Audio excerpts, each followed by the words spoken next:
지금 실리콘밸리가 대충격에 빠졌습니다. 엔비디아의 젠슨 황 CEO가 GPU를 한국에 쏟아붓겠다고 발표한 이후 전 세계의 이목이 한국으로 향하고 있는데요. 실리콘밸리 내부에선 그 중에서도 한국 의료가 앞으로 전 세계 의료를 완전히 압도할 것이라는 전망이 나왔습니다. 그리고 그 전망의 중심엔 한 거대 AI 기업의 연구 총책임자가 흘린 눈물과 한마디가 있었습니다. 이제 인류의 미래는 한국 의료에 달려 있습니다. 그가 직접 겪은 한국 의료의 현실과 AI도 예측하지 못한 기적 같은 순간. 지금부터 그 충격적인 이야기를 시작합니다. 그 전에 좋아요와 구독 버튼을 눌러주시면 우리나라 의료 발전이 전 세계로 퍼져나가게 됩니다. 그리고 우리 한국 의료진을 응원하신다면 화이팅이라고 댓글로 남겨주세요. 또 지금 어디서 듣고 계신지도 알려주세요. 우리 대한민국 국민은 하나로 연결될 것입니다. 그럼 사연 바로 시작합니다. 저는 다니엘 위버입니다. 51살, 실리콘밸리에서 의료용 인공지능 알고리즘을 개발하는 소프트웨어 엔지니어죠. 지난 15년간 저는 단 한 가지만 믿고 살았습니다. 데이터는 거짓말을 하지 않는다고요. 숫자는 감정에 흔들리지 않고 알고리즘은 편견 없이 최선의 답을 내놓는다고 말이죠. 그런데 그날 제가 만든 그 알고리즘이 제 딸에게 사형 선고를 내렸습니다. 2025년 4월 17일 오후 3시 40분. 저는 회사 회의실에서 신제품 발표 자료를 검토하고 있었습니다.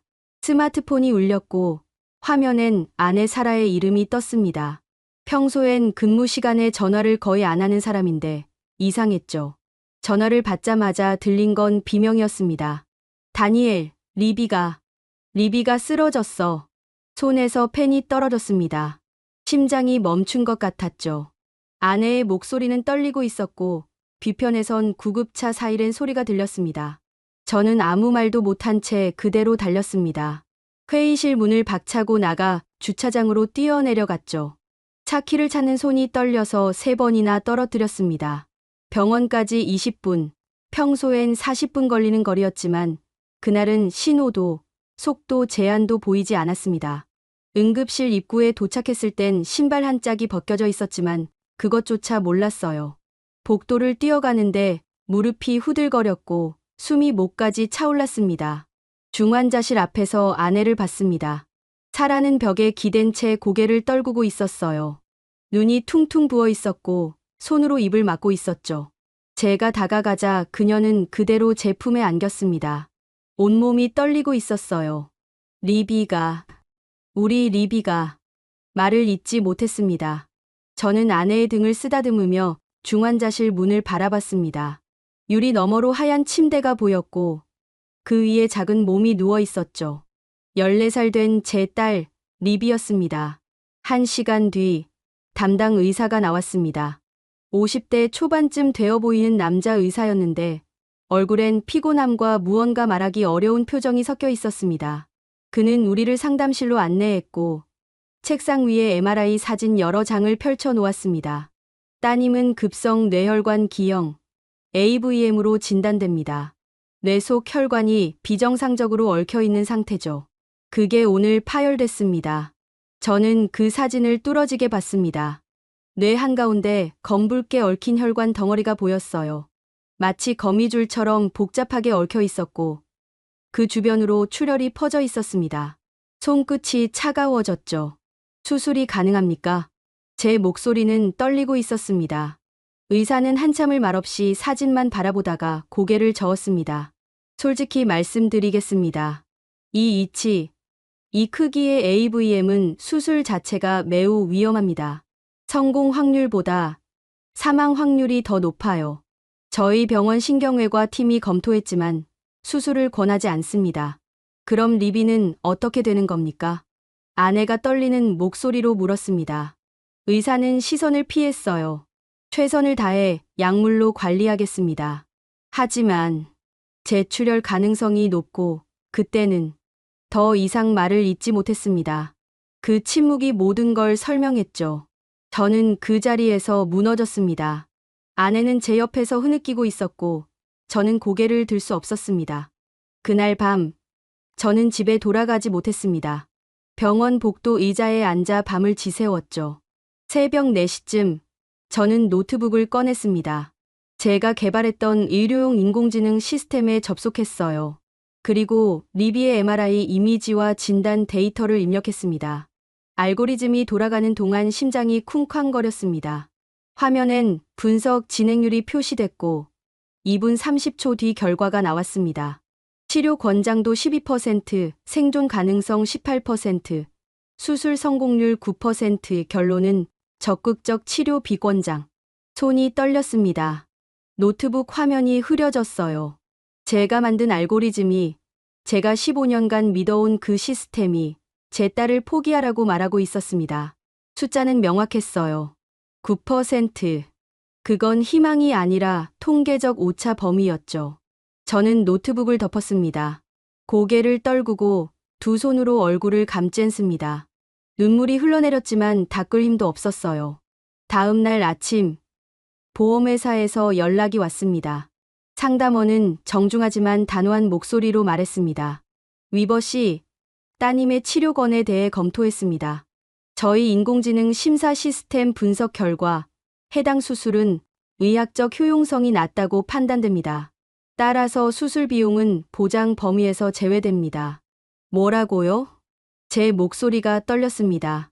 상담원은 잠시 멈췄다가 이어갔습니다. 인공지능 분석상 성공 가능성이 10% 미만일 경우 불필요한 의료 행위로 분류됩니다. 이는 약관 13조 2항에 명시되어 있습니다. 그게 무슨... 제 딸이 죽어가는데 당신들은 숫자 타령을 하는 겁니까? 죄송합니다만 이건 회사 정책이 아니라 객관적 의료 데이터 분석 결과입니다. 저희도 어쩔 수 없습니다. 전화를 끊었습니다. 아니, 던졌습니다. 스마트폰이 벽에 부딪혀 떨어졌지만 상관없었어요. 저는 그 자리에 주저앉아 머리를 쥐어뜯었습니다. 이틀 뒤, 저는 이스라엘의 한 대학병원에 연락했습니다. 그곳은 뇌혈관 수술로 유명한 곳이었죠. 리비의 자료를 보낸 뒤 사흘을 기다렸습니다. 그리고 답장이 왔어요. 검토 결과 수술이 불가능하다고 판단됩니다. 혈관 기형의 위치가 너무 깊고 복잡합니다. 죄송합니다. 저는 화면을 멍하니 바라봤습니다. 손에 힘이 풀렸고 마우스가 떨어졌어요. 미국도 이스라엘도 모두 리비를 포기했습니다. 아니, 정확히는 알고리즘이 포기했죠.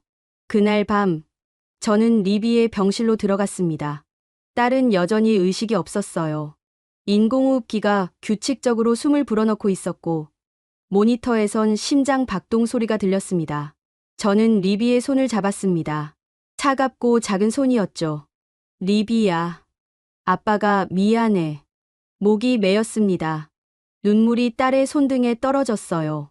아빠가 만든 게 널 포기하래. 숫자가 그렇대. 근데 아빠는 널 포기할 수 없어. 그때였습니다. 문득 떠오른 게 있었어요. 3년 전 제가 참석했던 국제의료 인공지능 컨퍼런스였습니다. 서울에서 열렸던 그 행사에서 한 한국인 의사가 발표했던 내용이 기억났죠. 인공지능은 도구입니다. 하지만 최종 결정은 사람이 내려야 합니다. 데이터가 안 된다고 해도 우리가 할 수 있다면 시도해야 합니다. 그게 의사의 본분이니까요. 당시 저는 그 말을 이상하게 생각했습니다. 비효율적이고 감정적이라고 여겼죠. 하지만 지금 그 말이 제 머릿속에서 맴돌았습니다. 저는 리비의 손을 꽉 쥐고 결심했습니다. 리비야, 우리 한국 가자. 거기엔 아직 희망이 있을지도 몰라. 사흘 뒤, 저는 서울대학교병원 국제진료센터에 이메일을 보냈습니다. 리비의 MRI 사진과 진단서, 그리고 미국과 이스라엘 병원의 소견서를 모두 첨부했죠. 손가락이 떨려서 전송 버튼을 누르는 데만 10분이 걸렸습니다. 메일을 보내고 나서 저는 화면만 바라봤어요. 답장이 올까요? 아니면 이곳도 똑같이 거절할까요? 12시간 뒤 답장이 왔습니다. 위버 씨, 따님의 상태를 검토했습니다. 어려운 케이스이긴 하지만 저희 팀이 직접 만나서 상담하고 싶습니다. 최대한 빨리 방안해 주시기 바랍니다. 저는 그 문장을 3번 읽었습니다. 어려운 케이스이긴 하지만이라는 말 뒤에 불가능이나 거절이 아니라 상담하고 싶습니다가 붙어 있었어요. 가슴이 두근거렸습니다. 이게 희망일까요? 아니면 또 다른 거절의 시작일까요? 저는 망설이지 않았습니다. 당장 아내에게 전화를 걸었고 우리는 그날 밤 항공편을 예약했습니다. 리비를 의료용 전세기로 이송하는 데만 15만 달러가 들었지만 상관없었어요. 보험회사는 또 거절했지만 저는 집을 담보로 대출을 받았습니다. 2025년 5월 2일 우리는 인천국제공항에 도착했습니다. 비행기에서 내리는 순간부터 모든 게 빨랐어요. 공항 의료팀이 대기하고 있었고 리비는 곧바로 구급차에 실렸습니다. 저와 아내도 함께 탔죠. 구급차가 출발하자 서울 시내가 창밖으로 스쳐 지나갔습니다. 5월 초의 햇살이 빌딩 유리창에 부딪혀 반짝였지만 저는 그걸 제대로 볼 여유가 없었어요. 병원까지는 40분 정도 걸렸습니다. 구급차가 멈추고 문이 열렸을 때 6명의 의료진이 이미 대기하고 있었습니다. 흰 가운을 입은 사람들이 일사불란하게 움직였어요. 리비를 들것에 옮기고 바이탈을 체크하고 동시에 저희에게 설명했습니다. 지금 바로 중환자실로 이송합니다. 위버 씨, 잠시 후 신경외과 과장님이 직접 뵙겠습니다. 목소리는 차분했지만 단호했습니다. 저는 고개만 끄덕였어요. 리비가 복도 저편으로 사라질 때까지 저는 그 뒷모습을 바라봤습니다. 1시간 뒤, 저는 상담실에 앉아 있었습니다. 책상 건너편엔 50대 후반쯤 되어 보이는 남자가 앉아 있었어요. 회색 머리에 검은테 안경을 쓴 그는 박형수 신경외과 과장이었습니다. 위버 씨, 먼 길 오시느라 고생 많으셨습니다. 박형수 과장님은 악수를 청했고 저는 그의 손을 잡았습니다. 따뜻하고 단단한 손이었어요. 따님의 자료를 이미 검토했습니다. 솔직히 말씀드리면 쉽지 않은 상황입니다. 제 심장이 철렁 내려앉았습니다. 또 시작인가요? 또 거절인가요? 하지만 박 과장님은 이어서 말했습니다. 하지만 불가능하지는 않습니다. 저희 팀이 다학제 회의를 통해 수술 계획을 세울 수 있을 것 같습니다. 정말입니까? 제 목소리가 떨렸습니다. 박 과장님은 고개를 끄덕이며 책상 위에 MRI 사진을 펼쳐 놓았습니다. 미국 병원에서 보낸 소견서를 봤습니다. 인공지능 분석 결과도 확인했습니다. 숫자상으로는 확실히 어렵죠. 하지만 저희는 숫자만 보지 않습니다. 저희는 환자를 봅니다. 그 말에 눈시울이 뜨거워졌습니다. 박 과장님은 사진을 가리키며 설명을 이어갔어요. 이 혈관 기형은 분명 깊고 복잡합니다. 하지만 접근 경로가 아예 없는 건 아닙니다. 저희가 최근 개발한 미세수술 기법과 실시간 혈류 모니터링을 결합하면 가능성이 있습니다. 가능성이 얼마나 됩니까? 제가 물었습니다. 박 과장님은 잠시 생각하더니 대답했습니다. 60% 정도라고 봅니다. 저는 숨이 멎는 줄 알았습니다. 60%. 미국에선 9%라고 했던 그 수술이 여기선 60%였습니다. 어떻게 이럴 수 있을까요? 어떻게 그렇게 다를 수 있습니까? 박 과장님은 안경을 벗고 눈을 비볐습니다. 그리고 천천히 말했어요. 인공지능은 과거 데이터를 기반으로 예측합니다. 하지만 저희는 현재 기술과 팀의 역량을 기반으로 판단합니다. 데이터가 안 된다고 해서 포기하는 게 아니라 어떻게 하면 될 수 있을지 고민하는 거죠. 그 말이 가슴에 박혔습니다. 저는 고개를 숙이고 눈물을 참았어요. 15년간 알고리즘만 믿고 살았던 제가 지금 알고리즘을 거부한 의사 앞에서 울고 있었습니다. 다음 날 오전, 리비는 정밀 검사를 받았습니다. MRI, CT, 혈관 조영술까지 모든 검사가 진행됐어요. 미국에선 이 검사들을 받는 데만 사흘이 걸렸는데 여기선 2시간 만에 모든 결과가 나왔습니다. 오후 2시, 저는 회의실로 안내받았습니다. 안에는 이미 10명이 넘는 사람들이 앉아 있었어요. 신경외과 의사, 마취과 의사, 영상의학과 의사, 재활의학과 의사, 그리고 간호사들까지 모두가 리비의 사진을 보고 있었습니다. 위버 씨, 앉으세요. 박 과장님이 자리를 권했습니다.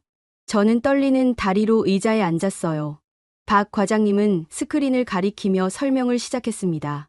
오늘 촬영한 영상을 분석한 결과 혈관 기형이 예상보다 조금 더 깊은 위치에 있습니다. 하지만 측두엽 쪽에서 접근하면 충분히 도달할 수 있습니다. 수술 시간은 대략 8시간에서 10시간 정도 예상됩니다. 한 젊은 의사가 손을 들었습니다. 출혈 위험은 어떻습니까? 높습니다. 하지만 저희가 실시간 혈류 모니터링 시스템을 사용하면 출혈 시점을 미리 예측할 수 있습니다. 마취과에서 혈압 조절을 정밀하게 해주시면 가능합니다. 마취과 의사가 고개를 끄덕였습니다. 가능합니다. 최신 혈압 조절 프로토콜을 적용하겠습니다. 저는 그 대화를 들으며 놀랐습니다. 이 사람들은 안 된다는 말을 하지 않았어요. 모두가 어떻게 하면 되는가를 논의하고 있었습니다. 문제를 찾는 게 아니라 해결책을 찾고 있었죠. 회의는 1시간 동안 계속됐습니다. 모든 단계가 논의됐고 모든 위험이 검토됐어요. 그리고 마지막에 박 과장님이 저를 바라보며 말했습니다. 위버 씨, 수술은 모레 오전 8시에 시작합니다. 저희가 최선을 다하겠습니다. 저는 벌떡 일어나 고개를 숙였습니다. 감사합니다. 정말 감사합니다. 목이 메였습니다. 박 과장님은 제 어깨에 손을 올렸어요. 딸을 살리는 게 저희 일입니다. 당연한 걸 하는 겁니다. 그날 밤, 저는 리비의 병실에 있었습니다. 딸은 여전히 의식이 없었지만, 이제는 희망이 보였어요. 창밖으로 서울 야경이 보였습니다. 수많은 불빛이 반짝이고 있었죠. 저는 그 불빛을 바라보며 생각했습니다. 미국에선 리비를 숫자로 봤습니다. 9%라는 통계로 봤죠. 하지만 여기선 리비를 사람으로 봤습니다. 살릴 수 있는 아이로 봤어요. 그 차이가 이렇게 클 줄은 몰랐습니다. 저는 리비의 손을 잡았습니다. 여전히 차가운 손이었지만 이제는 따뜻해질 거라는 믿음이 생겼어요. 리비야, 조금만 더 버텨. 이 사람들이 널 살릴 거야. 숫자가 아니라 마음으로 말이야. 복도에서 간호사의 발소리가 들렸습니다. 누군가 병실 문을 열고 들어왔어요. 20대 후반쯤 되어 보이는 여자 간호사였습니다. 위버 씨, 아직도 안 주무세요? 네. 잠이 안 와서요. 간호사는 리비의 상태를 확인하고 차트를 기록했습니다. 그리고 나가기 전에 잠시 멈춰 서더니 말했어요. 걱정 마세요. 박 과장님은 저희 병원 최고예요. 불가능을 가능으로 만드는 분이죠. 리비도 괜찮아질 거예요. 그 말에 눈물이 났습니다. 간호사는 미소를 짓고 나갔어요. 저는 그 미소를 잊을 수 없었습니다. 따뜻했고 진심이었으니까요. 수술 전날 밤, 저는 한숨도 자지 못했습니다. 병원 복도를 몇 번이나 오갔는지 모르겠어요. 발소리가 너무 크게 들릴까봐 조심스럽게 걸었지만 복도는 텅 비어 있었고 제 숨소리만 들렸습니다. 새벽 5시쯤 저는 병원 로비로 내려갔습니다. 자판기 앞에 서서 커피를 뽑았지만 한 모금도 마시지 못했어요. 손이 떨려서 컵을 제대로 잡을 수가 없었죠. 6시, 아내 사라가 내려왔습니다. 그녀도 밤새 잠을 못 잔 게 분명했어요. 눈 밑이 퀭하니 내려앉아 있었고 머리는 대충 묶여 있었습니다. 우리는 말없이 로비 의자에 나란히 앉았어요. 사라가 제 손을 잡았습니다. 손바닥이 축축했고 떨리고 있었죠. 다니엘, 리비는 괜찮을 거야. 사라가 속삭였습니다. 하지만 그 목소리엔 확신보다 간절함이 더 많이 담겨 있었어요. 저는 아내의 손을 꽉 쥐었습니다. 그래, 괜찮을 거야. 7시 30분, 간호사가 우리를 찾아왔습니다. 위버 씨, 리비가 수술실로 이동합니다. 잠깐 들어가 보실래요? 우리는 황급히 일어났습니다. 리비의 병실로 뛰어들어갔죠. 딸은 이미 수술복으로 갈아입혀져 있었고 침대는 이동 준비가 끝나 있었습니다. 저는 리비의 곁으로 다가가 그 작은 얼굴을 내려다봤어요. 열나흘 된 딸은 너무 작고 여려 보였습니다. 인공호흡기가 계속 숨을 불어넣고 있었고 모니터의 불빛이 딸의 얼굴을 푸르스름하게 비췄습니다. 리비야. 목이 메였습니다. 저는 리비의 이마에 입을 맞췄어요. 차가운 이마였습니다. 아빠가 여기 있을게. 엄마도 여기 있어. 우리 여기서 널 기다릴게. 꼭 돌아와. 알았지? 대답은 없었습니다. 하지만 저는 리비가 들을 수 있다고 믿었어요.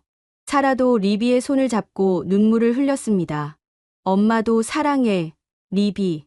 많이 사랑해. 간호사들이 조심스럽게 침대를 밀기 시작했습니다. 우리는 복도 끝까지 따라갔어요. 수술실 앞에서 침대가 멈췄고 이중문이 열렸습니다. 리비가 그 문 안으로 사라지는 순간 사라가 제 품에 안겨 흐느꼈습니다. 저는 아내를 끌어안고 눈을 감았어요. 눈물이 흘러내렸지만 닿지 않았습니다. 8시 정각, 수술이 시작됐습니다. 우리는 수술실 밖 대기실에 앉아 있었어요. 시계 초침 소리가 유난히 크게 들렸습니다. 째각째각, 째각째각. 그 소리가 심장 박동처럼 느껴졌죠. 9시, 1시간이 지났습니다. 수술실 문은 꼼짝도 하지 않았어요. 저는 창밖을 바라봤습니다. 5월의 햇살이 밝았지만 제겐 아무 의미가 없었습니다. 10시, 2시간이 지났습니다. 사라는 소파에 기대에 눈을 감고 있었어요. 자는 건지 기도하는 건지 알 수 없었습니다. 저는 복도를 걸었습니다. 앞으로 10걸음, 뒤로 10걸음. 계속 반복했죠. 11시, 3시간이 지났습니다. 저는 자판기 앞에 서서 물을 뽑았습니다. 마시려고 한 게 아니라 뭐라도 해야 할 것 같았어요. 손에 찬 물통을 쥐고 있으니 정신이 조금 돌아오는 것 같았습니다. 정오, 4시간이 지났습니다. 대기실 문이 열리고 간호사가 들어왔습니다. 우리는 동시에 벌떡 일어났어요. 수술은 순조롭게 진행되고 있습니다. 조금만 더 기다려주세요. 그 말을 듣고 다시 주저앉았습니다. 순조롭다는 말이 그렇게 고마울 수가 없었어요. 오후 1시, 5시간이 지났습니다. 저는 로비로 내려가 샌드위치를 샀습니다. 사라에게 권했지만 그녀는 고개를 저었어요. 저도 먹을 수 없었습니다. 샌드위치는 그대로 탁자 위에 놓였고 우리는 그걸 바라만 봤습니다. 오후 2시, 6시간이 지났습니다. 복도가 점점 어두워지는 것 같았어요. 아니, 제 눈이 침침해진 건지도 몰랐습니다. 저는 눈을 비볐지만 초점이 흐릿했습니다. 오후 2시 40분, 갑자기 수술실 문이 열렸습니다. 간호사 한 명이 황급히 뛰어나왔어요. 표정이 굳어 있었고 뭔가 급한 듯 복도 저편으로 사라졌습니다. 제 심장이 멎었습니다. 무슨 일이야? 사라가 떨리는 목소리로 물었습니다. 저는 대답할 수 없었어요. 몇 분 뒤 또 다른 의료진이 수술실로 뛰어들어갔습니다. 손에 뭔가 기구를 들고 있었죠. 뭔가 잘못됐어. 뭔가. 제 목소리가 떨렸습니다. 사라는 두 손으로 얼굴을 감쌌어요. 저는 수술실 문 앞으로 다가갔습니다. 문틈으로 뭔가 보이지 않을까 싶었지만 아무것도 보이지 않았어요. 그저 희미한 불빛과 사람들의 움직이는 그림자만 보였습니다. 오후 3시, 저는 문 앞에 서 있었습니다. 움직일 수가 없었어요. 다리가 굳어버린 것 같았죠.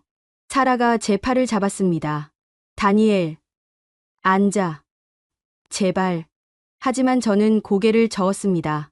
못 앉아. 만약 지금 리비한테 무슨 일이 생기는 거라면.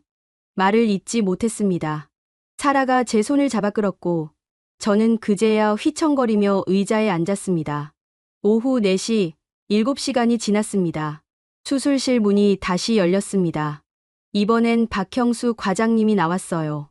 수술복을 입은 그의 얼굴은 땀으로 흠뻑 젖어 있었고 마스크를 내린 입술은 파리했습니다. 저는 벌떡 일어났습니다. 과장님. 박 과장님은 우리에게 다가왔습니다. 그의 눈빛을 보는 순간 제 심장이 쿵 내려앉았어요. 그 눈엔 피로와 무언가 무거운 감정이 섞여 있었습니다. 위버 씨. 박 과장님이 천천히 입을 열었습니다. 저는 숨을 멈췄어요. 수술 중에 예상치 못한 출혈이 발생했습니다. 혈관 기형을 제거하는 과정에서 주변 혈관이 일부 손상됐습니다. 리비는 괜찮습니까? 제 목소리가 떨렸습니다. 박 과장님은 잠시 침묵했습니다. 그 침묵이 영원처럼 느껴졌어요. 지금 출혈을 맡고 있습니다. 수혈팀과 신경외과 추가 인력이 투입했습니다. 최선을 다하고 있습니다. 그럼 살 수 있다는 겁니까? 사라가 울먹이며 물었습니다. 박 과장님은 고개를 숙였어요. 솔직히 말씀드리면 지금 상황은 매우 위중합니다. 출혈량이 많고 뇌 부종이 진행되고 있습니다. 하지만 저희는 포기하지 않습니다. 절대 포기하지 않습니다. 그 말에 사라가 주저앉았습니다. 저는 아내를 붙잡았지만 제 다리도 후들거렸어요. 박 과장님은 제 어깨에 손을 올렸습니다. 조금만 더 기다려 주십시오. 저희가 반드시 살려내겠습니다.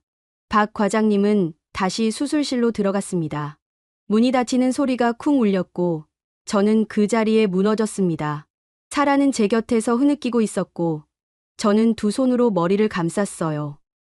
제발, 기도밖에 할 게 없었습니다. 신을 믿지 않던 제가 그날은 신에게 매달렸습니다. 오후 5시, 8시간이 지났습니다.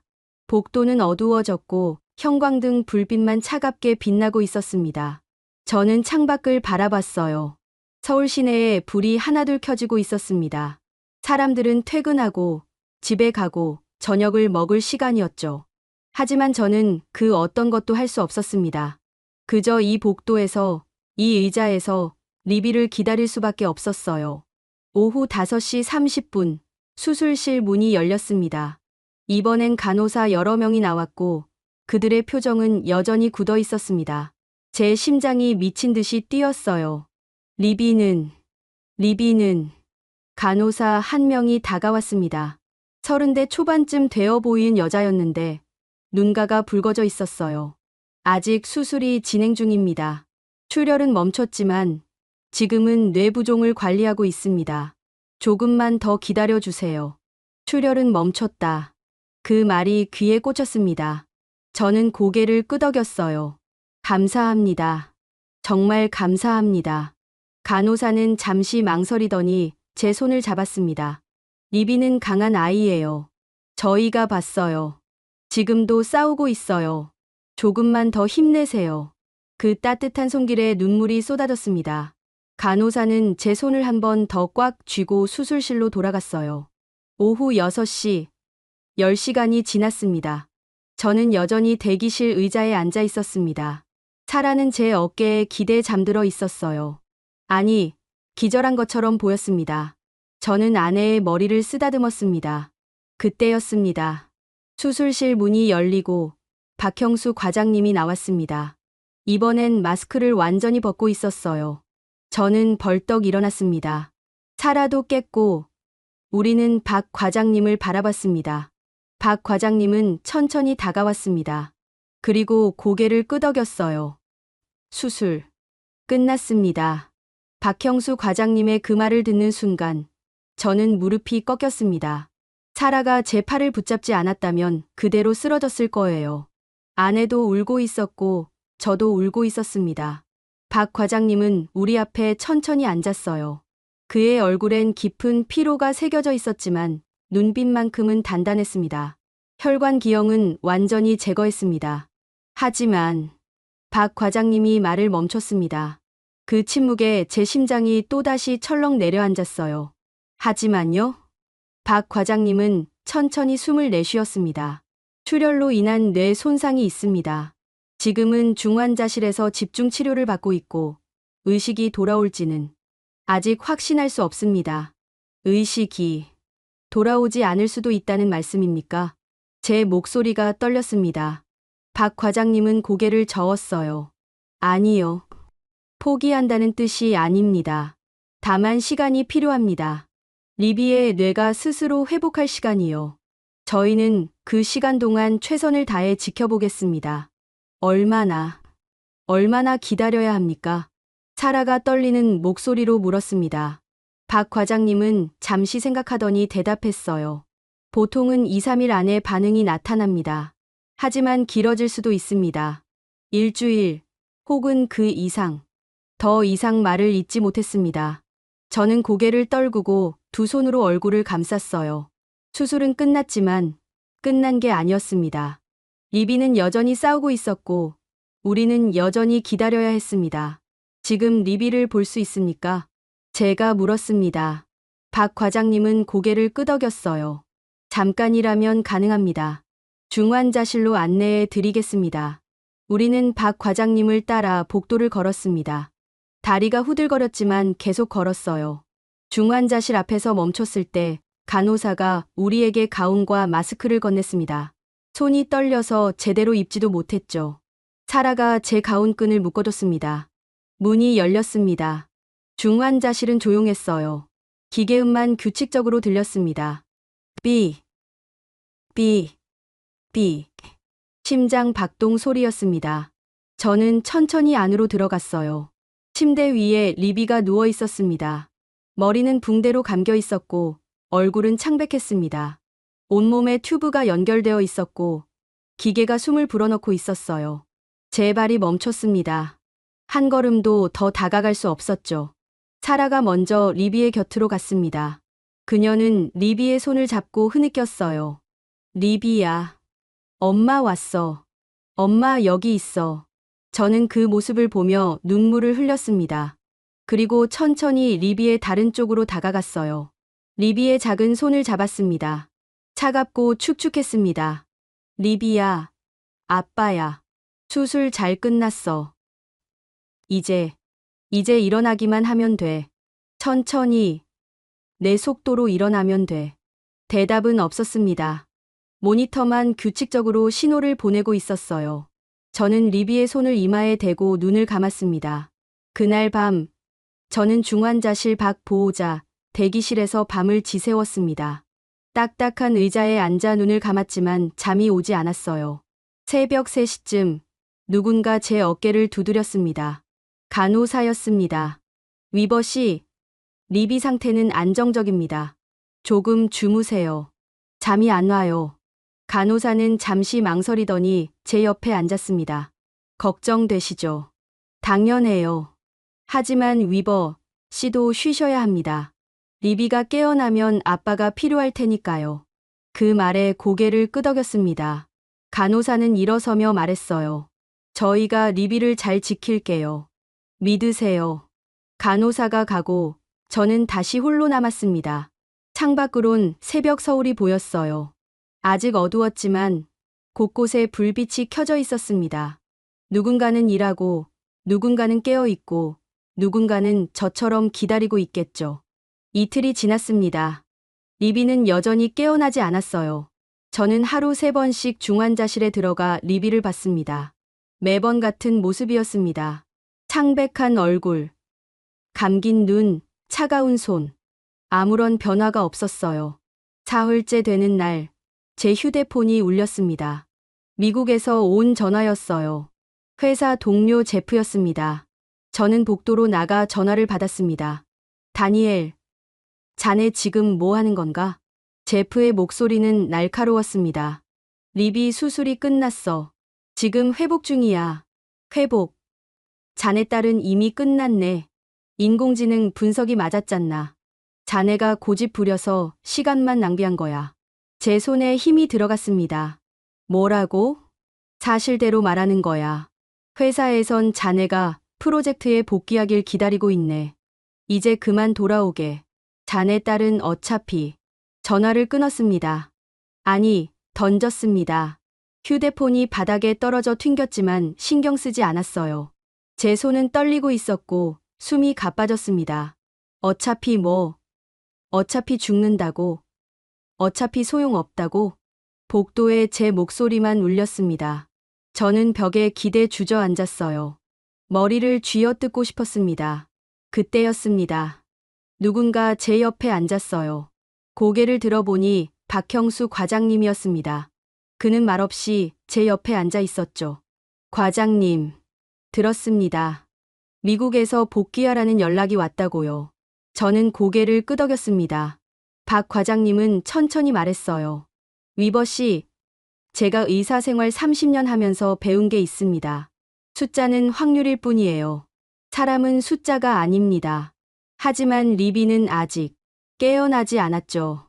맞습니다. 하지만 죽지도 않았습니다. 싸우고 있어요. 리비는 지금 자기 속도로 회복하고 있는 겁니다. 박 과장님은 일어서며 제 어깨에 손을 올렸어요. 저희는 포기하지 않습니다. 리비도 포기하지 않고 있어요. 위버 씨도 포기하지 마세요. 그날 저녁, 저는 다시 제프에게 전화를 걸었습니다. 제프가 받자마자 저는 말했어요. 제프, 난 돌아가지 않을 거야. 뭐?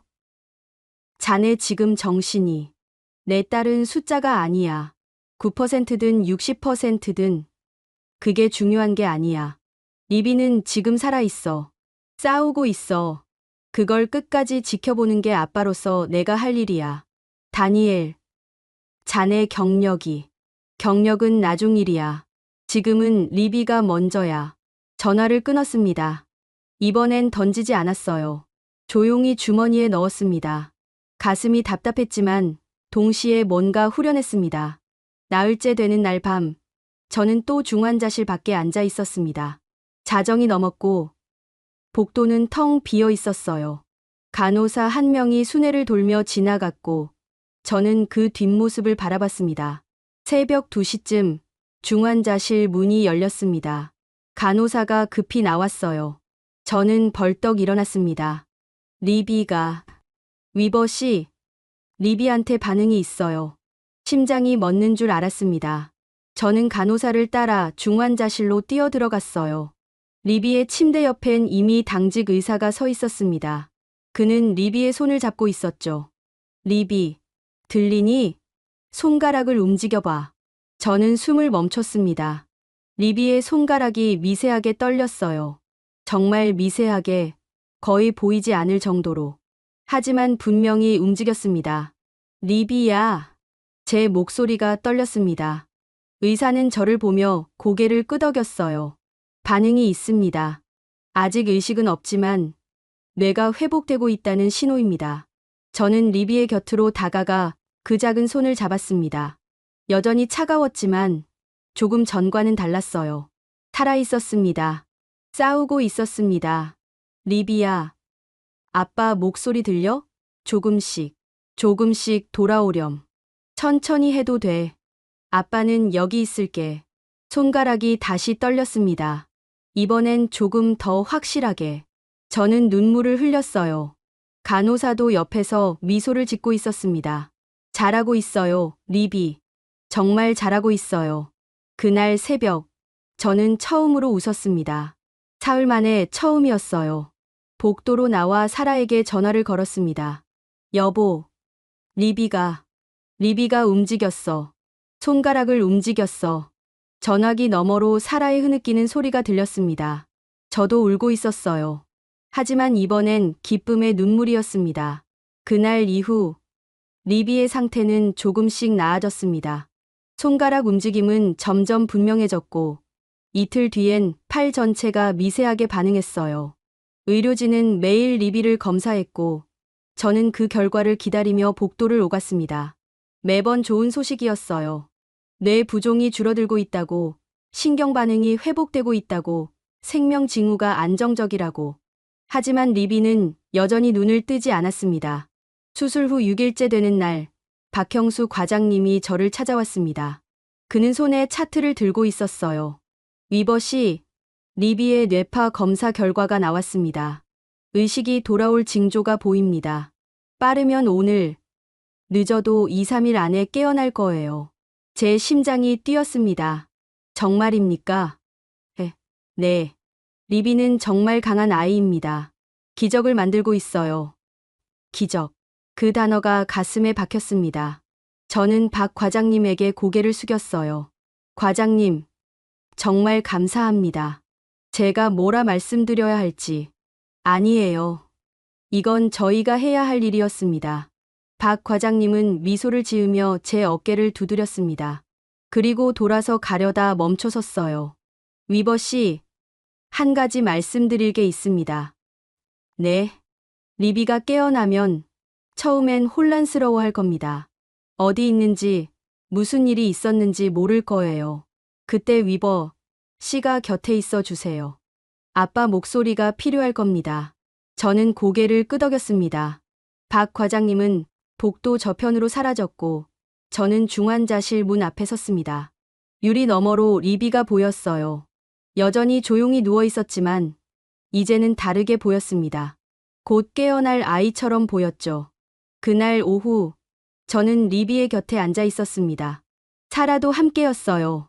우리는 리비의 양쪽에 앉아 손을 잡고 있었습니다. 간호사가 정기적으로 들어와 상태를 확인했고 모니터는 변함없이 규칙적인 신호를 보냈습니다. 오후 4시쯤 저는 리비에게 말을 걸었습니다. 리비야, 아빠야. 오늘 서울 날씨가 정말 좋더라. 창밖에 파란 하늘이 보여. 내가 깨어나면 같이 산책하자. 병원 옥상 정원이 있대. 거기 꽃이 많이 핀다고 하더라. 대답은 없었습니다. 하지만 저는 계속 말했어요. 엄마도 여기 있어. 우리 둘 다 널 기다리고 있어. 천천히 해도 괜찮아. 내가 준비됐을 때 눈 뜨면 돼. 그때였습니다. 리비의 손가락이 움직였어요. 이번엔 확실하게. 제 손을 쥐는 것처럼 느껴졌습니다. 저는 숨을 멈췄어요. 리비. 사라도 몸을 앞으로 기울였습니다. 우리는 리비의 얼굴을 뚫어지게 바라봤어요. 리비의 눈꺼풀이 떨렸습니다.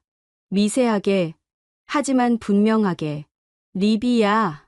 제 목소리가 떨렸습니다. 리비의 눈꺼풀이 다시 떨렸어요. 그리고 천천히, 아주 천천히 열리기 시작했습니다. 저는 숨도 쉬지 못한 채 그 순간을 바라봤습니다. 리비의 눈이 열렸습니다. 흐릿한 눈빛이었지만 분명히 떠 있었어요. 리비는 천장을 바라보다가 천천히 고개를 돌렸습니다. 제 쪽을 향했어요. 리비야. 아빠 보여? 리비의 입술이 움직였습니다. 소리는 나오지 않았지만 뭔가 말하려는 것 같았어요. 저는 리비의 얼굴에 더 가까이 다가갔습니다. 괜찮아. 천천히 해. 아빠 여기 있어. 리비의 눈에서 눈물이 흘러내렸습니다.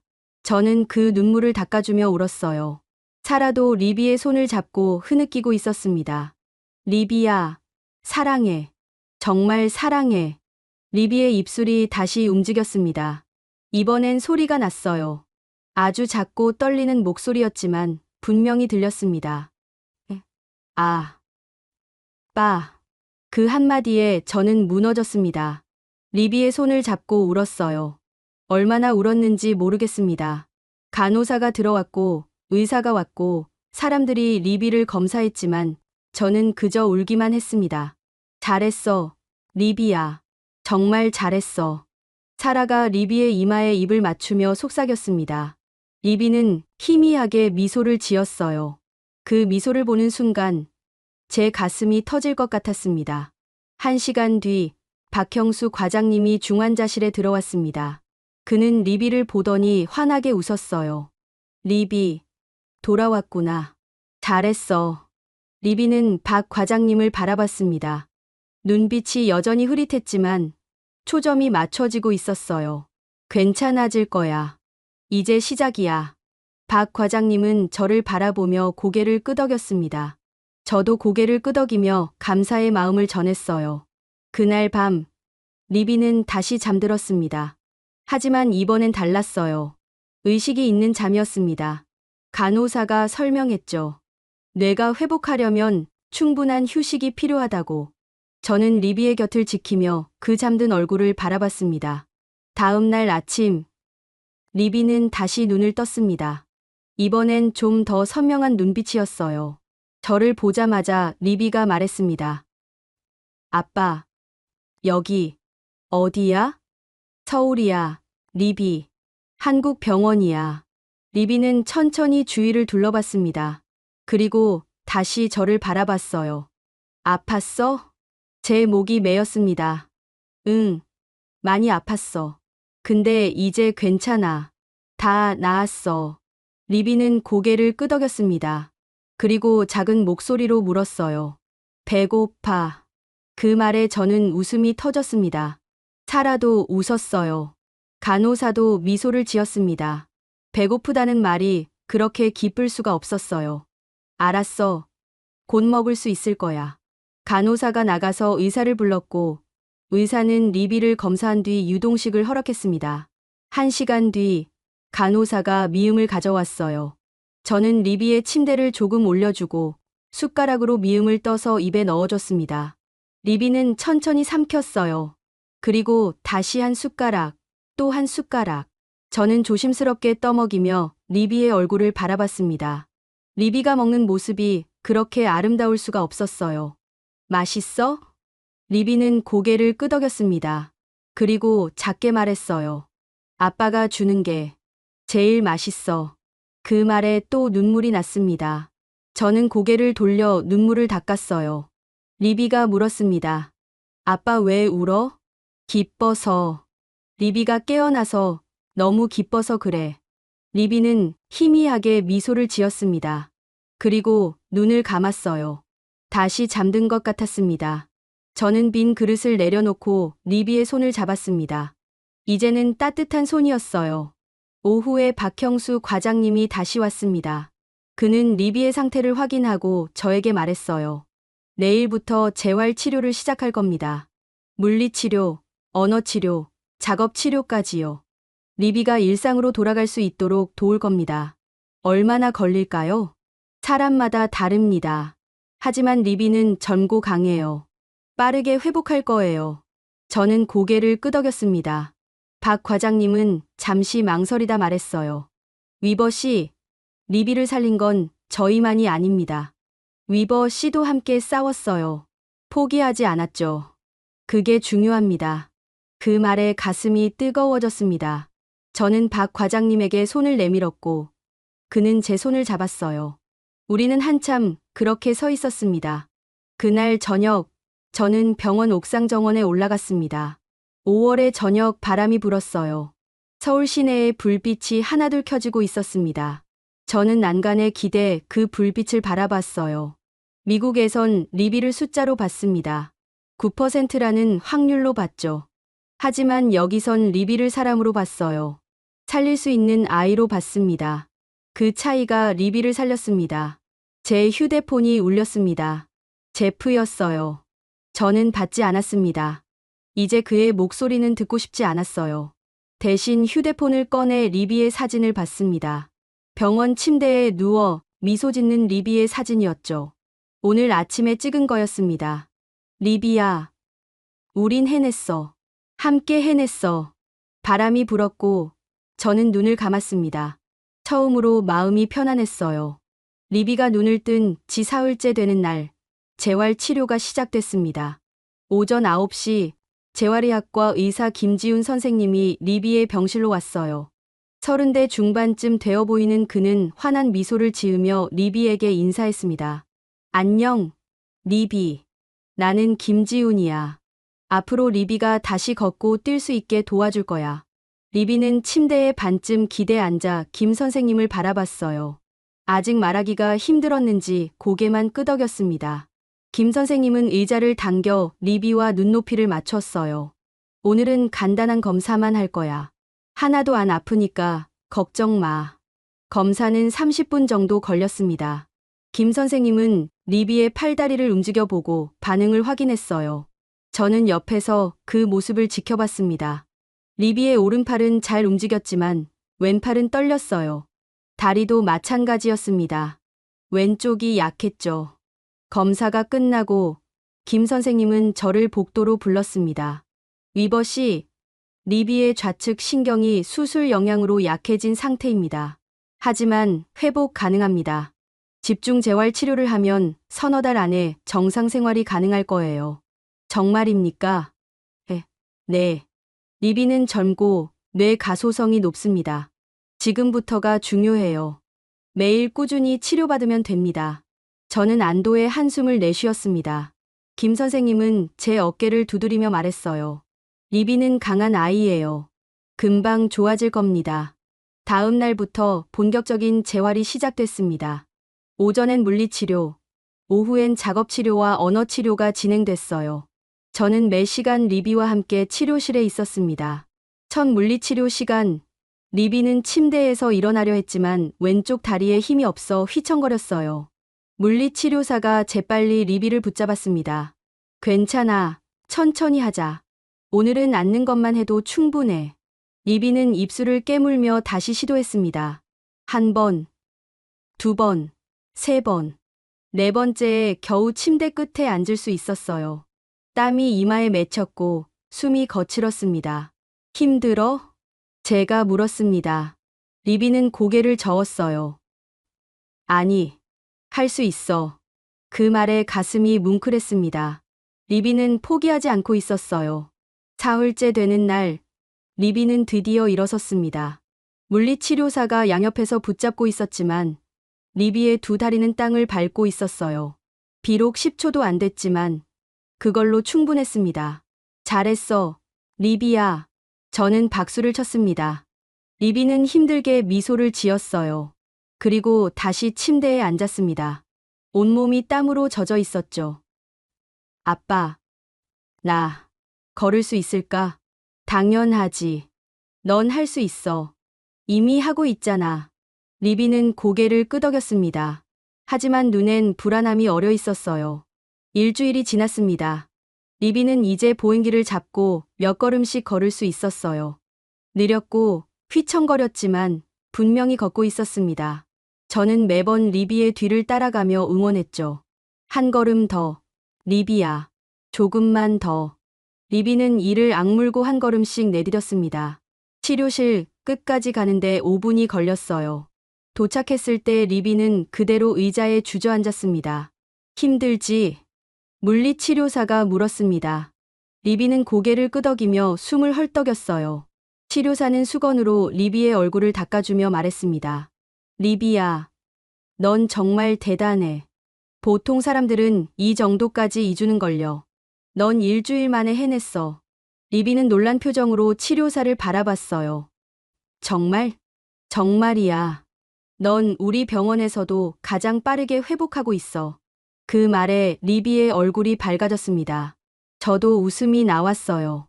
그날 오후 박형수 과장님이 리비를 보러 왔습니다. 리비는 침대에 앉아 책을 보고 있었어요. 왼손은 아직 떨렸지만 오른손으로 책장을 넘기고 있었습니다. 리비, 많이 좋아졌구나. 박 과장님이 말했습니다. 리비는 책을 내려놓고 박 과장님을 바라봤어요. 선생님, 감사해요. 저, 살려주셔서. 리비의 목소리가 떨렸습니다.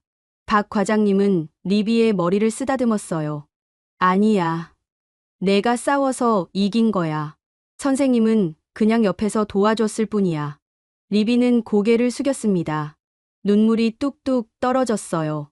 박 과장님은 리비의 손을 잡았습니다. 울지 마. 이제 다 괜찮아. 앞으로 잘 살 거야.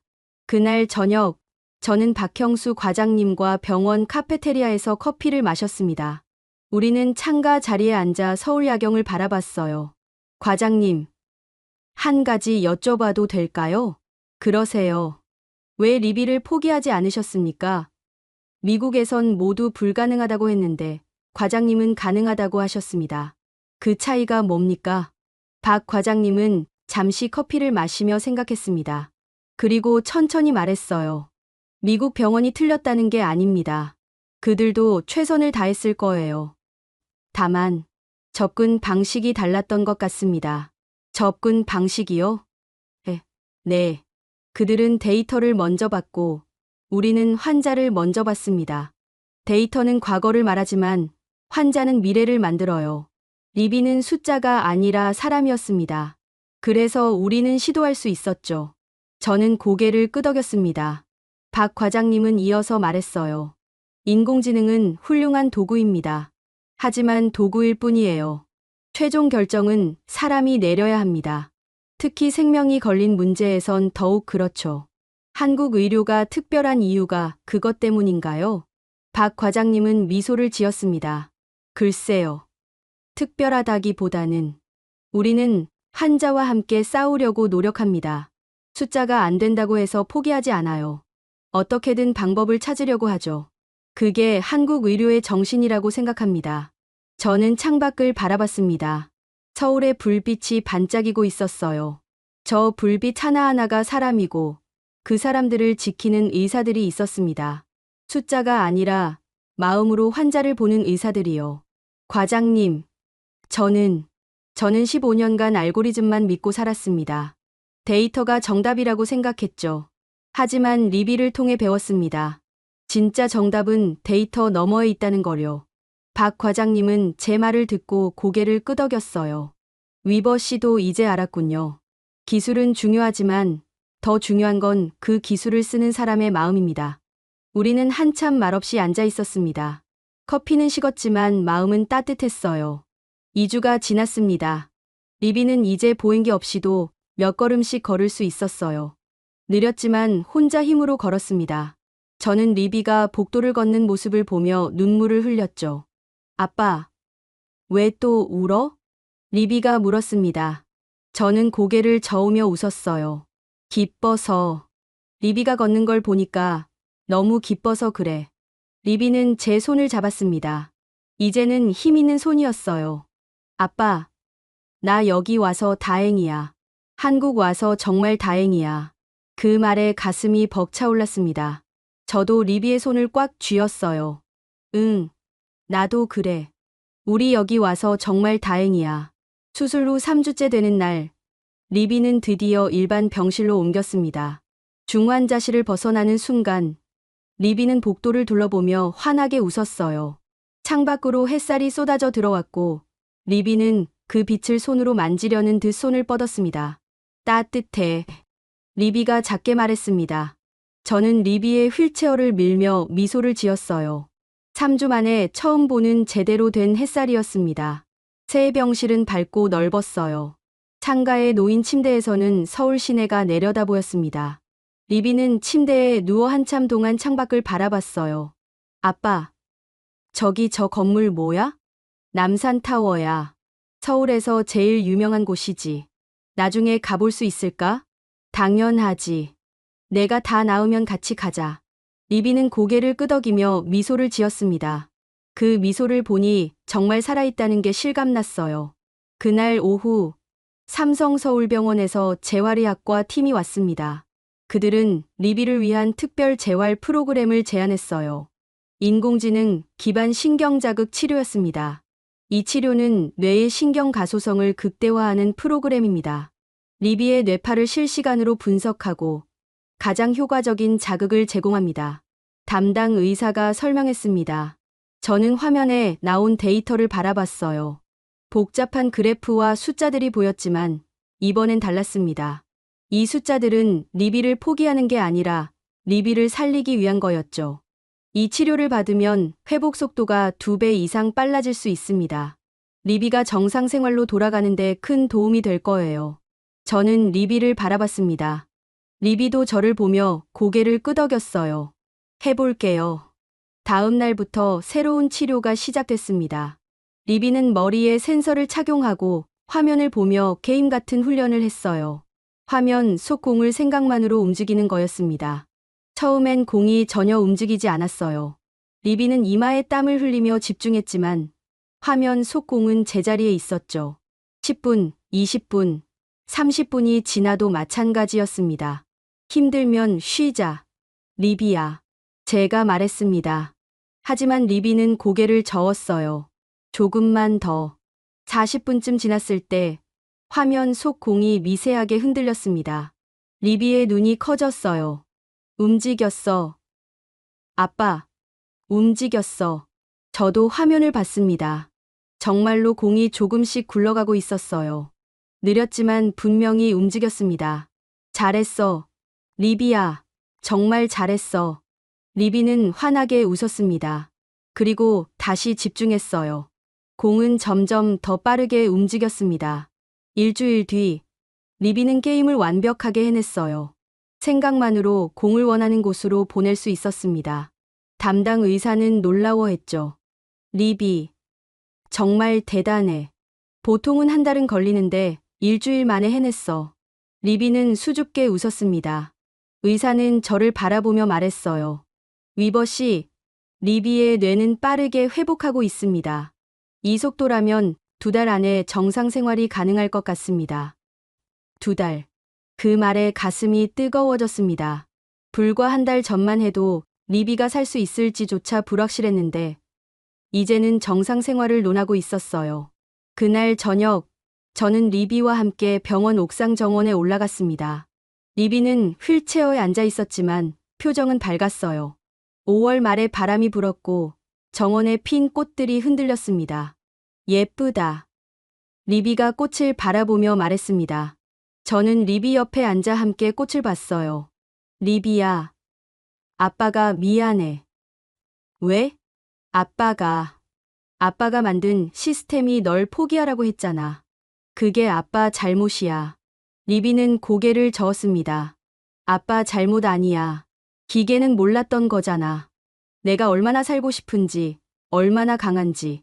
그건 숫자로는 못 봐. 그 말에 눈물이 났습니다. 14살 딸이 저보다 더 깊은 걸 깨달았어요. 넌 정말 강해, 리비야. 리비는 제 손을 잡았습니다. 아빠가 포기 안 했잖아. 그래서 내가 강할 수 있었어. 고마워. 아빠. 우리는 한참 그렇게 앉아 있었습니다. 서울 하늘은 노을로 물들고 있었고 정원의 꽃들은 계속 흔들렸습니다. 1달 반이 지났습니다. 리비는 이제 지팡이를 짚고 혼자 걸을 수 있었어요. 느렸지만 확실했습니다. 복도를 오가며 다른 환자들에게 인사도 했죠. 안녕하세요. 리비의 밝은 목소리가 복도에 울렸습니다.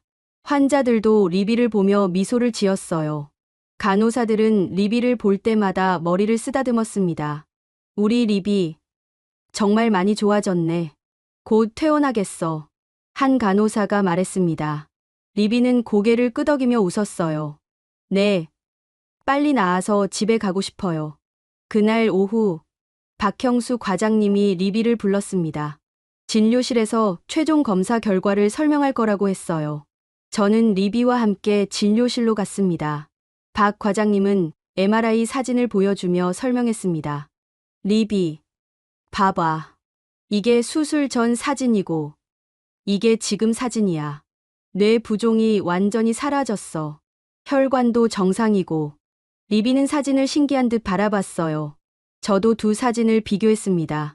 수술 전엔 검붉게 얽혀있던 혈관이 지금은 깨끗했어요. 그럼 이제 괜찮은 거예요? 리비가 물었습니다. 박 과장님은 고개를 끄덕였어요. 응, 이제 괜찮아. 리비는 완전히 회복됐어. 정말 잘 싸웠어. 그 말에 리비의 눈에서 눈물이 흘렀습니다. 저도 울었어요. 박 과장님도 눈시울을 붉혔습니다. 과장님, 감사합니다. 정말. 리비가 떨리는 목소리로 말했습니다. 박 과장님은 리비를 안아줬어요. 아니야. 내가 해낸 거야. 선생님은 그냥 옆에 있었을 뿐이야. 그날 저녁 병원에서 작은 파티가 열렸습니다. 리비의 회복을 축하하는 자리였어요. 간호사들, 의사들, 물리치료사들이 모두 모였습니다. 테이블 위엔 케이크와 음료가 놓여 있었고 풍선이 여기저기 매달려 있었죠. 리비, 축하해. 모두가 박수를 쳤습니다. 리비는 수줍게 웃으며 고개를 숙였어요. 박형수 과장님이 케이크에 초를 켰습니다. 리비, 소원 빌어봐. 리비는 눈을 감았습니다. 그리고 초를 불었어요.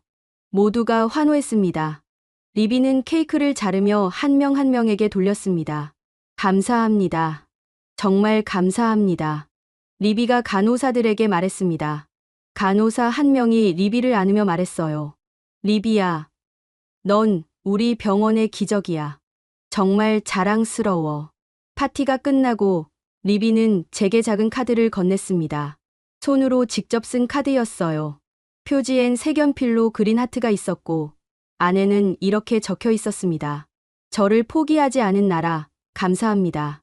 저를 살려준 모든 분들, 사랑합니다. 나중에 꼭 다시 와서 감사 인사드릴게요. 리비 올림. 저는 그 카드를 읽으며 울었습니다. 리비도 울고 있었고 사라도 울고 있었어요. 우리는 서로를 껴안고 한참을 울었습니다. 리비야, 우리 정말 잘 해냈어. 제가 말했습니다. 리비는 고개를 끄덕이며 제 품에 안겼어요. 응. 아빠, 우리 해냈어. 퇴원 날짜가 정해졌습니다. 수술 후 50일째 되는 날, 리비는 병원을 떠나게 됐어요. 마지막 일주일 동안 저는 리비와 함께 서울을 조금씩 돌아다녔습니다. 휠체어를 밀고 병원 근처 공원을 산책했고 작은 카페에서 차를 마셨죠. 아빠, 여기 사람들 참 친절해. 리비가 말했습니다. 카페 주인이 리비를 보고 서비스로 케이크를 더 준 직후였어요. 저는 고개를 끄덕였습니다. 그러게, 모두가 따뜻하더라. 리비는 창밖을 바라봤습니다. 5월에서 6월로 넘어가는 서울거리엔 사람들이 바쁘게 오가고 있었어요. 하지만 그 바쁜 와중에도 누군가 문을 잡아주고, 누군가 길을 안내해주고, 누군가 미소를 지었습니다. 아빠, 나 여기서 살고 싶어. 리비가 갑자기 말했습니다. 저는 놀라 리비를 바라봤어요. 정말? 응. 여기 사람들이 좋아. 그리고 나를 살린 곳이잖아. 나중에 크면 여기 와서 의사가 되고 싶어. 박 선생님처럼. 그 말에 눈시울이 뜨거워졌습니다. 리비는 진심으로 말하고 있었어요. 그래. 그럼 그렇게 하자. 아빠가 도와줄게. 리비는 환하게 웃었습니다. 퇴원 전날 밤, 박형수 과장님이 마지막으로 리비를 진찰했습니다. 모든 수치가 정상이었어요. 박 과장님은 차트를 내려놓고 리비에게 말했습니다. 리비, 이제 정말 괜찮아. 미국 가서도 건강하게 지내렴. 선생님, 꼭 다시 올게요. 약속해요. 리비가 말했습니다. 박 과장님은 리비의 머리를 쓰다듬었어요. 그래, 기다릴게. 건강한 모습으로 다시 보자. 박 과장님은 저를 바라보며 손을 내밀었습니다. 저는 그 손을 잡았어요. 위버 씨, 리비를 잘 지켜주세요. 그리고 인공지능도 좋지만 사람을 먼저 보는 걸 잊지 마세요. 명심하겠습니다. 과장님, 정말 뭐라 감사 인사를 드려야 할지. 됐습니다. 저도 리비한테 배웠어요. 포기하지 않으면 기적이 일어난다는 거요. 우리는 한참 손을 잡고 있었습니다. 그리고 헤어졌어요. 퇴원 당일 아침, 병실 문을 열자 간호사들이 줄지어 서 있었습니다. 모두 손에 꽃다발을 들고 있었어요. 리비, 축하해. 간호사들이 외쳤습니다. 리비는 놀라 입을 가렸어요. 눈에서 눈물이 흘렀습니다. 감사합니다. 정말 감사합니다. 간호사 한 명 한 명이 리비를 안아줬습니다. 마지막으로 리비를 안아준 간호사가 속삭였어요. 리비야, 넌 정말 강한 아이야. 앞으로도 그렇게 강하게 살아. 알았지? 네. 네. 리비는 흐느끼며 대답했습니다. 저도 그 모습을 보며 눈물을 흘렸어요. 병원 로비까지 내려가는 동안 복도마다 의료진들이 서서 리비에게 손을 흔들었습니다. 물리치료사도, 작업치료사도, 언어치료사도 모두 나와 있었어요. 리비, 잘 가. 건강해. 꼭 다시 와. 리비는 휠체어에 앉아 모두에게 손을 흔들었습니다.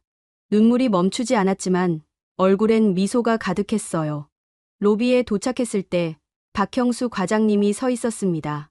그의 옆엔 김지훈 재활의학과 선생님과 다른 의사들도 함께 있었어요.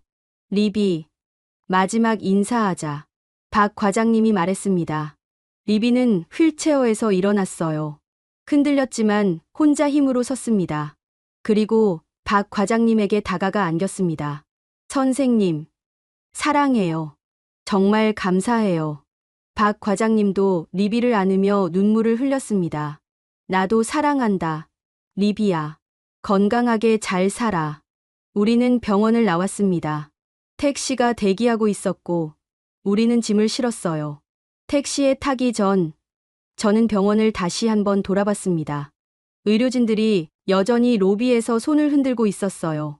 감사합니다. 제가 크게 외쳤습니다. 그들도 손을 흔들었습니다. 택시가 출발했고 병원은 점점 멀어졌습니다. 공항까지 가는 동안 리비는 창밖을 계속 바라봤어요. 서울 거리가 스쳐 지나갔습니다. 높은 빌딩, 오가는 사람들, 초록빛 나무들. 모든 게 선명했어요. 아빠, 난 이 도시를 잊지 않을 거야. 나도 그래. 리비아. 공항에 도착했습니다. 체크인을 하고 출국장으로 향했어요. 게이트 앞에서 저는 휴대폰을 꺼냈습니다. 그리고 영상 녹화를 시작했어요. 제 이름은 다니엘 위버입니다. 저는 실리콘밸리에서 의료용 인공지능을 개발하는 엔지니어입니다. 아니, 개발했던 엔지니어입니다. 저는 잠시 말을 멈췄습니다. 심호흡을 하고 다시 말했어요. 제 딸 리비는 급성 뇌혈관 기형으로 생사의 갈림길에 섰습니다. 미국 병원은 수술을 거부했고 보험회사는 인공지능 분석 결과를 근거로 치료비 지원을 거절했습니다. 제가 15년간 개발한 알고리즘도 리비를 포기하라고 말했습니다. 목이 메였습니다. 하지만 계속 말했어요. 하지만 한국은 달랐습니다. 한국 의료진은 데이터가 아니라 리비를 받습니다. 숫자가 안 된다고 해서 포기하지 않았습니다. 가능성만으로도 움직였습니다. 그 결과 리비는 지금 제 옆에서 웃고 있습니다. 카메라를 리비에게 돌렸습니다. 리비는 손을 흔들며 미소를 지었어요. 의료는 데이터가 아니라 마음입니다. 한국은 나에게 딸을 돌려줬습니다. 저는 이제 기술보다 사람을 먼저 생각합니다. 한국은 그걸 가르쳐준 나라입니다. 녹화를 멈췄습니다. 저는 그 영상을 편집해서 유튜브에 올릴 계획이었어요. 제목은 이미 정했습니다. 인공지능이 놓친 것, 한국은 붙잡았다. 비행기에 탑승했습니다. 리비는 창가 자리에 앉아 서울을 내려다봤어요. 비행기가 이륙하자 도시가 점점 작아졌습니다. 아빠, 나 꼭 돌아올 거야. 의사가 돼서. 리비가 말했습니다. 저는 리비의 손을 잡았어요. 그래, 우리 꼭 돌아오자. 비행기는 구름 위로 올라갔습니다. 창밖으론 푸른 하늘만 보였어요. 하지만 제 마음속엔 서울의 모습이 선명하게 남아 있었습니다. 리비를 살린 그 도시, 숫자보다 사람을 먼저 본 그 나라가요. 한 달 뒤, 저는 회사를 그만뒀습니다. 그리고 새로운 프로젝트를 시작했어요. 한국 병원들과 협업해서 인공지능과 인간적 판단을 결합한 의료 시스템을 만드는 거였습니다. 제목은 휴먼 퍼스트 메디컬 인공지능이었죠. 첫 미팅은 서울대학교병원에서 열렸습니다. 박형수 과장님을 비롯한 여러 의사들이 참석했어요. 저는 프레젠테이션을 시작했습니다. 인공지능은 훌륭한 도구입니다. 하지만 최종 결정은 의사가 내려야 합니다. 이 시스템은 데이터를 제공하되 판단은 사람에게 맡깁니다. 숫자가 안 된다고 해도 의사가 가능하다고 판단하면 시도할 수 있게 하는 거죠. 박 과장님이 고개를 끄덕였습니다. 좋습니다. 그게 진짜 의료입니다. 프로젝트는 승인됐습니다. 저는 앞으로 1년간 한국에 머물며 이 시스템을 개발하기로 했어요. 리비와 사라도 함께 왔습니다. 리비는 서울의 국제학교에 다니기로 했죠. 아빠, 나 행복해. 리비가 말했습니다. 우리는 서울 아파트 베란다에서 야경을 보고 있었어요. 나도 행복해, 리비야.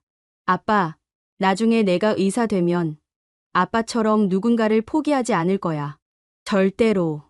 그 말에 눈물이 났습니다. 저는 리비를 안았어요. 그래, 넌 훌륭한 의사가 될 거야. 밤하늘엔 별이 빛나고 있었습니다. 서울의 불빛 위로 별이 총총히 박혀 있었어요. 저는 그 별을 보며 생각했습니다. 세상에는 숫자로 설명할 수 없는 게 있습니다. 희망, 의지, 그리고 사람의 마음이죠. 한국은 그걸 믿는 나라였습니다. 데이터가 포기하라고 해도 사람이 할 수 있다고 말하면 시도하는 나라였어요. 리비는 그 증거였습니다. 9%라는 숫자를 이기고 살아남은 증거였죠. 그리고 저는 이제 압니다. 진짜 기적은 기술이 아니라 사람이 만든다는 거요. 여러분은 언제 한국이 따뜻하다고 느끼셨나요? 여러분에게도 숫자가 아니라 마음으로 대해줄 순간이 있었나요? 이 이야기가 마음에 닿으셨다면 구독과 좋아요 부탁드립니다. 그리고 댓글로 여러분의 이야기도 들려주세요. 감사합니다.